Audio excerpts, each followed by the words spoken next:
Across the country, under the pretext of safety, the left is systematically making this country less safe by depriving law-abiding Americans the ability to protect themselves.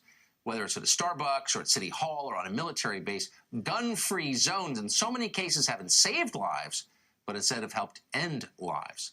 Nikki Goeser knows that well. She's the author of Stalked and Defenseless: How Gun Control Helped My Stalker Murder My Husband in Front of Me. She joins us tonight. Nikki, thanks so much for coming on. Thank you for having me on. So the subtitle of your book seems to be pretty self-explanatory. Recap what happened, if you don't mind, for us. My husband, Benjamin, was murdered right in front of me by a man who was stalking me. And because of Tennessee state law at the time, I had to leave my legal permitted firearm that I normally carried for self-defense locked in my vehicle because the restaurant we were at was a gun-free zone, and I obeyed that law. The man who was stalking me did not have a handgun carry permit. He brought a gun in illegally to a gun-free zone and shot my husband 7 times in front of myself and everyone in the middle of a busy restaurant. I will probably wonder for the rest of my life if I could have prevented that. Of course, I'll never know because I was denied a chance. I was stalked and defenseless. That is just that's a breathtakingly awful story. What's so striking about it is the point that you made that the man who did it, the murderer, wasn't deterred by the law because, of course, he's a murderer. He didn't care. Right. And that's what I've tried really hard to do for years, is try to educate people about the dangers of gun-free zones and how bad guys don't care. They don't care about the law. These gun control laws really only impact good law-abiding people. They make them helpless, defenseless, to stop these horrible things from happening.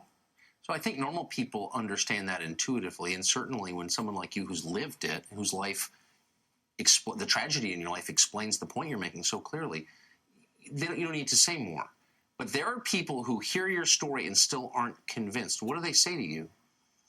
Oh, people will say, what makes you think that you could have stopped him? Or it would be more dangerous to have other guns, in the equation. And look, if the bad guy is the only one with a gun, guess who wins? Yeah. People's hearts are really troubled by the violence they see, mass shootings and stuff. Normal people are upset by that, and I understand it. But once they hear your story and stories like it, sincere, totally sincere story like yours, it's hard to imagine that they couldn't change their minds in the face of that, wouldn't you say? Yeah.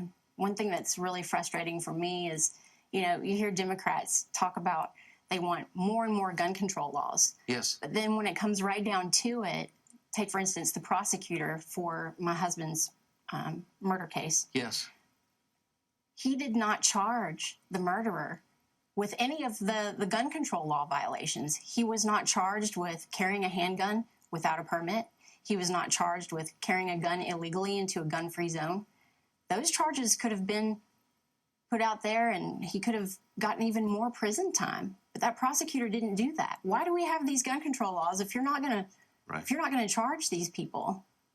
Let me ask you one last question. Do you think Nancy Pelosi goes to restaurants without being protected by someone with a gun? Do you think Adam Schiff would go to a restaurant without having someone carrying a gun nearby at taxpayer expense? I used to be a staffer in D.C. for Congressman Thomas Massey, and when I would walk into work, I would see Nancy Pelosi outside, either getting in or out of a very large SUV with personal security detail.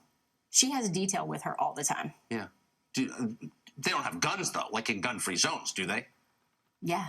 Yeah. Oh, they have guns. Oh, they do. And they bring those guns into gun-free zones. Her security detail does. Her security detail certainly does. So it almost seems like she thinks her life is more valuable than yours or the life of your husband. Yeah, Nancy's life is not more valuable than anyone else's. Yeah. She might think that. But no. We all should have the basic human right of self-defense. Amen. Thank you, Nikki, for joining us tonight. I appreciate it. Thank you.